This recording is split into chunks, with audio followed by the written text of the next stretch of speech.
Hi everyone, welcome back to TS Talk Sport. Just doing a review of our 1-1 draw at home with Leicester in the Premier League. Firstly, I thought we played relatively well in the first half. And, I think we should have had the game wrapped up by half time. I think in the first, maybe 5 to 10 minutes, I think Leicester were the better side. But after that, I thought, we was quite dominant.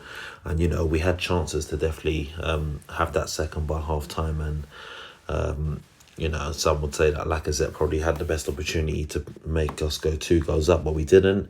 On the goal we did score, Saka, great bit of work from him playing on that right-hand side. He sent man to the shops and, put in a great assist for Aubameyang, who was never going to miss from there. And then, we went into the second half, and I think for many fans, including myself, I thought, if we get the second, that'll be it kind of done and dusted. But, we kind of let Leicester come at us a bit more. And, the longer the game went on, I was thinking, they're going to score. And I think, anyone that's a betting person, if they would have put money on any player to score against us in this game, it would have been Jamie Vardy. And, obviously he did score late on. This is following after we went down to 10 men when Eddie came on and came off, more or less. I'm sure it's about 90 seconds. I'm sure there was probably more time spent.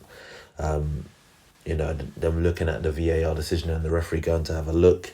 And then, he was given a straight red after initially being dished out a yellow card. I think overall, looking at the tackle, probably was a red. It definitely wasn't intentional, but it was reckless. And I think the replay camera angle of it makes it probably look a bit worse than it was. But at the end of the day, you just take on the chin. A red's a red. I've seen some fans saying that VAR should have also looked at, when Vardy's boot caught Mustafi's face and in the first half, and also saying that Leicester's goal was offside. But, at the end of the day, it is what it is. You just have to take on the chin and we move on from that. Like I said before, I think we were clinical. Like I said, if we were clinical in the first half, we would have probably had the game done and dusted. But, I have to credit the team. They held up quite well towards the end, after we went down to 10 men. Then obviously Arteta made some more substitutions, bringing on the likes of Maitland-Niles and Torreira.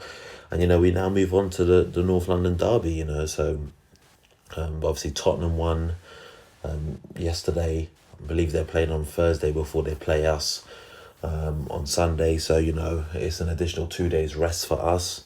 And, it'd be interesting to see what Arteta does in terms of the bench. I think the front three for that game, it will probably be the likes of Pepe, Aubameyang, Lacazette, or, Saka may get thrown into the mix there.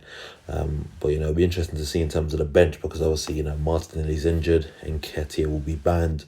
And at the moment, the only real other attacking option we've had on the bench for the previous games has been Reece Nelson. So it'll be interesting to see whether the likes of a Trey Coyle, who's been in and around the first team training and mainly in the friendly games, getting a couple minutes here and there, whether him or Balogun, who's set to leave the club this summer, that's what the most reports are saying, or Sam Greenwood, who are attacking type players, whether any of them will get the opportunity to feature on that bench for the Spurs game. So who knows? We move on to that. At the end of the day, the only positive I can take from it is we didn't lose. We looked like we had a bit of a better defensive shape. And, we move on to the next game. So, yeah, let me know your thoughts in the comment section below. And if you haven't already done so, go hit that subscribe button now. And I'll catch you next time.